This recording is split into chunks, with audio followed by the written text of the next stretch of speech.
হয় এখন সাধাৰণ চাইকেল কেমেৰা পাৰ্চন আমাৰ শান্তনুৱে দেখুৱাইছে এইখন চাইকেল এইখন এখন সাধাৰণ চাইকেল এইখন এখন সাধাৰণ চাইকেল আৰু এই সাধাৰণ চাইকেলখনতে চতিয়াৰ বসন্ত দাস নামৰ এই যুৱকজন কেমেৰা পাৰ্চন শান্তনুৱে দেখুৱাইছে বসন্ত দাস নামৰ এইজন যুৱকে আজি এজন দুজন নহয় 16জনকৈ আৰোহীক উঠাই চতিয়া বিশ্বনাথ চাৰিআলি মাজমজিয়াৰ পৰা চতিয়ালৈ প্ৰায় 12 কিলোমিটাৰতকৈ অধিক দূৰ তেওঁ আচলতে অতিক্ৰম কৰিব আমি বসন্ত দাসৰ পৰা সুধিব বিচাৰিম আপোনাৰ এই যি আপুনি আজি চাইকেলত 16জনকৈ লোকক উঠাই আপুনি চতিয়ালৈ যাত্ৰা কৰিব 12 কিলোমিটাৰ এই উদ্দেশ্য কি উদ্দেশ্য মোৰ বিশ্ব অভিলেখ গঢ়াৰ আৰু লগতে ইন্ধন বচাব লাগে চাইকেল চলাব লাগে আৰু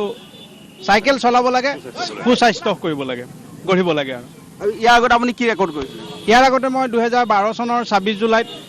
হেণ্ডেল স্পৰ্শ নকৰাকৈ বাইক চলাইছোঁ বাইকৰ ওপৰতে অসমীয়া লোকবাদ্য প্ৰায় 13 বিধ বজাইছোঁ তাৰ পাছত 2015 চনৰ 21 নৱেম্বৰ তাৰিখে ব্ৰহ্মপুত্ৰত সাঁতুৰিছোঁ গহপুৰৰ পৰা ভুমৰাগুৰি ব্ৰিজলৈ প্ৰায় 141 কিলোমিটাৰ পানীত সাঁতুৰি থাকোঁতে বাঁহী শংখ আৰু তাল বজাইছোঁ তাৰপিছত এতিয়া পুনৰ এখন সাধাৰণ চাইকেল লৈ পেলাই আকৌ বিশ্ব অভিলেখ গঢ়াৰ প্ৰচেষ্টাৰে লগত আমাৰ দিহিঙীয়া আছে মনজিত দিহিঙীয়াকো লৈছোঁ তেখেতৰ লগত যুটীয়াভাৱে আৰু সুনীল দাসো আছে তেখেতৰ লগত যুটীয়াভাৱে বিশ্ব অভিলেখ গঢ়াৰ প্ৰচেষ্টা অব্যাহত ৰাখিছোঁ চাইকেল চলালে স্বাস্থ্য ভাল হয় এইটো শ্লোগান নেকি হয় স্বাস্থ্য ভাল হয় চাইকেল